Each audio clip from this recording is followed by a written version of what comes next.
Најголем број од случаите се од градот Тетово и од руралните општини Теарце и Боговиње.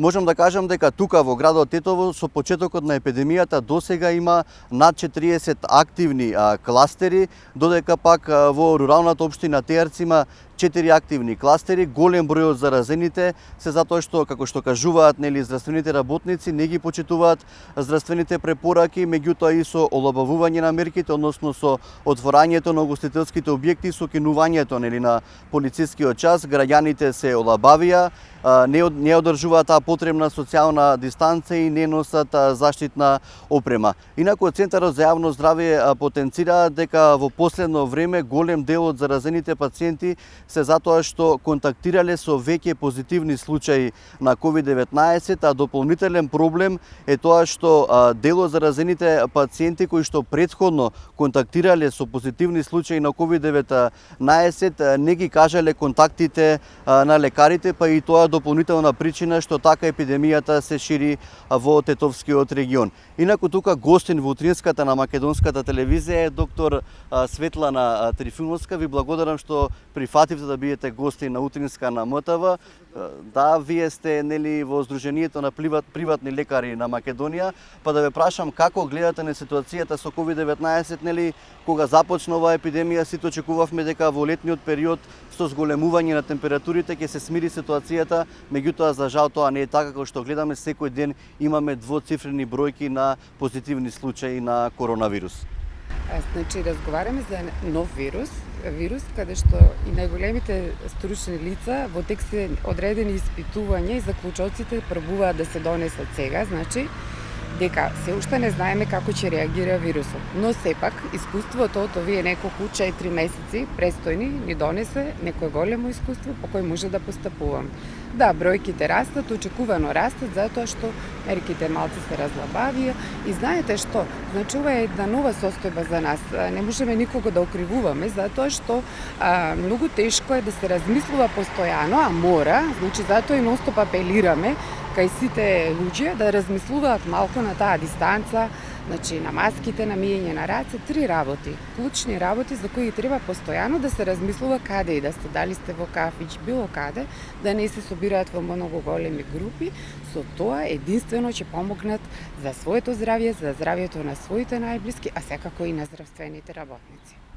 Вие сте координатор на матичните лекари, како оди тој целиот процес, се координирате, правите анкета на пациентите, ги упатувате во Центарот за јавно здравје, колку се послушни пациентите? Прво ќе раскажам за матичните лекари. Значи, јас како координатор постојано сум во контакт со матичните лекари, постојано сите дописи што ги добиваме, сите препораки од Министерство за здравство, од фондот и од сите други, значи од Заводот за здравствена заштита, ги препречам кај сите матични, така да сите матични се координирани и јасно име што треба да работат. Ме прашавте во насока на тоа кога ќе се јави пациент што има сомнение за коронавирус или било каков симптом. Значи, ако докторот при својот разговор, при земање на анамнезата со пациентот, востанови дека може би е сомнителен за COVID, мора да го отвори прашалникот, што е насочен во мој термин, по кој се одговара. Значи, имате прашалник со симптоми и прашалник со епидемиолошки контакти, односно епидемиолошката анкета. И ако се добијат одреден број на одговори посакувани, тогаш самиот прашалник ве насочува да закажете COVID термин. Значи, пациентите не треба да паничат, треба да се јават кај матичниот лекар и да ги послушаат советите и према тоа да се постапува. Не може било кој да биде тестиран, да се разбереме. Може би со почетокот на епидемијата чинам дека ако некој пациент имаше симптоми, имаше контакт со веќе заразени пациенти, му се земаше брисеве. Меѓутоа сега, ајде да речеме, може би полесна е процедурата и може би треба само да сте имале контакт со заразен, па потоа да ти земат бриз. Како оди? Затоа што со зголемување на бројот на тестови, може би сега е полесна процедура да ти земат бриз. Процедурата е иста со тоа што има одредени прашања, значи е разлабавен критериумот со тоа што може повеќе пациенти да влезат во тие тестирање, што е исправно, Ако ме прашувате мене, затоа што и се разлабавија мерките и здравствените работници очекуваа растење на бројки. Това не е нешто неочекувано, но сепак наша работа е да бидеме на првите борбени линии, да им помагаме на пациентите и секогаш и секаде да апелираме на некоја граѓанска послушност, односно мора да се почитуваат препораките и мерките на здравствените работници. Како гледате на целата ситуација, еве конкретно со лабување на мерките, еве нели последно беше отварањето на ugostителските објекти, вие се движите низ градот нели во вечерните часови, гледаме дека младите многу ретко носат маски, па некој апел околу тоа. Ги споменувате младите, да, можда би била забелешката и кај младите и кај другите групи и категории на луѓе. Не би коментирала посебно, него пак би се повикала на тоа, значи на свеста и на разумот кај пациентите, односно кај сите граѓани, да размислуваат. Многу е тешко, знаете, и на почеток кога вие учите за сепса како да постапувате во хируршки блок било каде и ние како лекари, значи од почеток е многу тешко да се навикнете постојано да размислуваат. Мислам дека тука е малце проблемот и треба повеќе да се зборува и ние како матични значи и сите медиуми и секаде гледате дека секој момент го искористуваме, еве и пак апелирам, размислувајте на дистанца. Размислувајте кога сте во затворен простор, кога има многу луѓе. Носете обавезно заштитни маски, покривајте ги, значи лицето, устата, брадата. Маската не е само за одредени делови на телото, мислам, гледате дека и сами некој ви покрива брада. Тоа е исто како да не носите маска. Значи, подобро извадете ја маската, него да ја ставите на брадата. Треба исправно да се носи таа заштитна опрема. И уште еднаш не кажав, апелирам и раците. Значи, не заборавајте да се мијат и раците. 3 едноставни работи што треба секогаш и секаде да размислуваме за нив.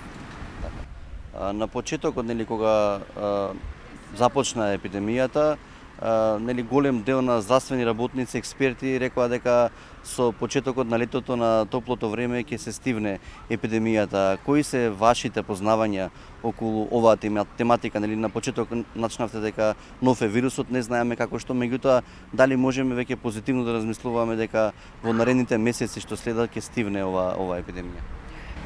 Јас, значи, како здравствен работник, како матичен лекар специјалиста по семејна, многу ме интересираат и впрочем и другите колеги ги следиме сите исследувања, сите новини во здравствениот систем и било каде во светот, значи, да не кажам целиот свет стана, затоа што цел свет буквално ни стана карантин и сега сите истражуваат. По најновите насоки гледам дека пишува дека вирулентноста опаѓа на вирусот, така да се надевам дека многу брзо исто како што беше со SARS-от, со мерескот, дека ќе го снема. Се надеваме сите или пак очекуваме некоја, значи, профилаксија или вакцинација некоја или така.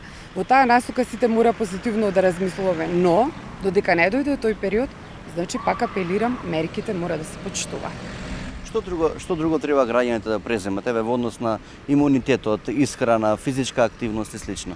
Апсолутно. Прво треба да се размислува за подигнување на имунитетот. Јас секогаш сум била и секогаш сум да се оди на свеж воздух, значи во природа, во шума, покрај езеро, река, но секогаш да се размислува за дистанца, затоа што сега со олабавување на мерките не значи дека вирусот го снема. Тој момент мора секогаш да ни биде на памет, мора да одржуваме дистанца, мора да избегнуваме места каде што има многу луѓе. Значи, кога одите некаде, размислувајте околу вас да нема многу луѓе. А сега е лето, значи сите сакаат негде да се опуштат, посебно овој период што беше малце нели специфичен и мора да научиме некој нов модус на живење со коронавирусот, барем овој преоден период, додека не се најде некое трајно решение за COVID-19. Како што рековте, вие сте воедно и нели доктор по семејна медицина. Како е во семејството? Еве ќе ве прашам на психолошки план, затоа што тоа ке секого нели дојде таа психолошка напнатост поради вирусот, поради полицискиот час и воопшто промената на животите на луѓето. Значи, кај сите луѓе се промени животот во семејството, посебно кај докторите, да ви кажам наискрено, затоа што ние сме најизложени. Ја би сакала да кажам и да апелирам сите што имаат проблеми да се јавуваат кај матичните за поддршка. Ми се чини дека овој период престојниот Голем дел од нашите разговори, нашата поддршка беше во насока на психолошка поддршка. Многу пациенти тешко се справуваат со овој период, значи имаше период на затвореност, се јавија многу проблеми, гледам и психолозите се јавија по сите телевизии, се отворија центри за поддршка психолошка, така да јас само апелирам да се јавите кај матичен доктор и би заблагодарила на сите здравствени работници за овој период и на нашите семејства што ни пружија неизмерна поддршка овој период кога сме на вистина 24 часа достапни. Докторке, ви благодарам за разговорот, за исцрпните информации, ви посакувам добро здравје и успех во кариерата. Големо ми беше задоволство, благодарам за гостувањето. Тоа беше се од докторка Трифуновска, значи ние се уште тука остануваме во Тетово, ги следиме бројките, ги следиме резултатите и се надеваме дека во наредниот период што следи нема да имаме двоцифрени бројки на заразени со коронавирус. Студио?